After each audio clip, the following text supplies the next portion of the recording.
ఎర్రగొండపాలెం కొత్త రహదారి పనులకు శంకుస్థాపన జరిగింది. ఈ కార్యక్రమంలో Narasaraopet MP Lavu Srikrishnadevarayalu, Macherla MLA Julagandi Brahmareddy, Yerragondapalem TDP in charge Edison Babu పాల్గొన్నారు.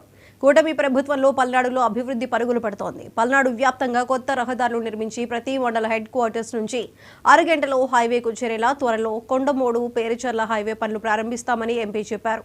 పల్నాడులో ప్రతి ఇంటికి తాగునీరు అందించడమే కూటమి ప్రభుత్వం ధ్యేయమని ఎమ్మెల్యే జూలకంటి చెప్పారు. చొరవ తీసుకొని దీన్ని వేగవంతం చేసి మరి కొంత నిర్మాణం పూర్తయిపోయింది.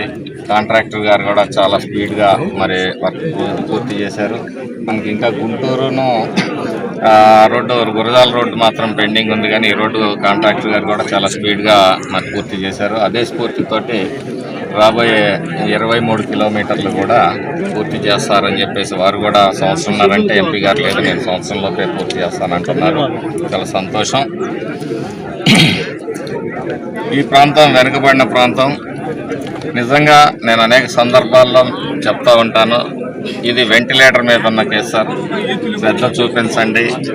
మరి కొన్ని ఆక్సిజన్ కేసులు ఉంటాయి, కొన్ని ఇదేమో వెంటిలేటర్ కేసు కాబట్టి శ్రద్ధ చూపించింది అన్నప్పుడు మరి మన గౌరవ ఎంపీ గారు ఈ వెనుకబడిన ప్రాంతం పట్ల చాలా ప్రేమతోటి మరి మొన్న ఈ ప్రాజెక్టు కానీ వరికపూడిశల ప్రాజెక్టు దశాబ్దాలుగా మనం దశాబ్దాల కళ అని చెప్పుకుంటున్న ప్రాజెక్టును కూడా మరి వారి చొరవతోటే ఈరోజు ముఖ్యమంత్రి గారు కూడా మొన్న 15 కోట్ల రూపాయలు సభాముఖంగా అనౌన్స్ చేయడం అనేది కూడా వారి చొరవతోటే జరిగింది.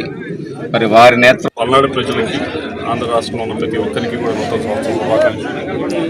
ఈ సంవత్సరం మరింతగా రాష్ట్రం అలాగే పల్నాడు కూడా మరిన్ని ప్రాజెక్టులు రావాలని, మరింత అభివృద్ధి చేకూరాలని చెప్పి మనస్ఫూర్తిగా కోరుకున్నాం.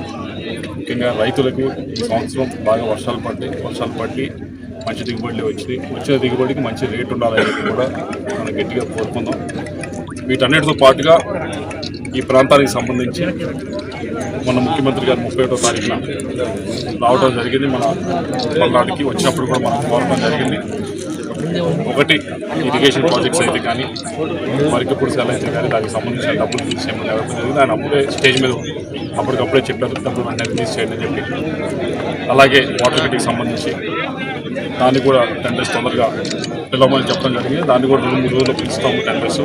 ప్రతి ఇంటికి కూడా నీరు అందించే బాధ్యత, తాగునీరు అందించే బాధ్యత మాది తెలియజేయడం జరిగింది. వీటన్నిటితో పాటుగా ఈరోజు ఏదైతే మనం నేషనల్ హైవే దావులపల్లి నుంచి మల్లేపాలెం దాకా దాదాపు 20 కిలోమీటర్లు ఇదివరకు ఏదైతే సెక్షన్ అయిపోయిందో దానికి ఎక్స్టెన్షన్గా ఈ సెక్షన్ కూడా జరుగుతూ ఉంది.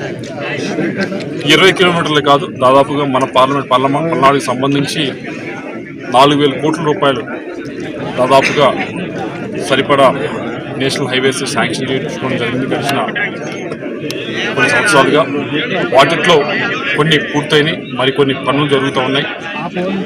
దాంట్లో భాగంగానే ఇది ఏదైతే మాచర్లకు సంబంధించిందో ఈ ప్రాజెక్ట్ కూడా రావడం జరిగింది. ఇది కూడా తొందరలో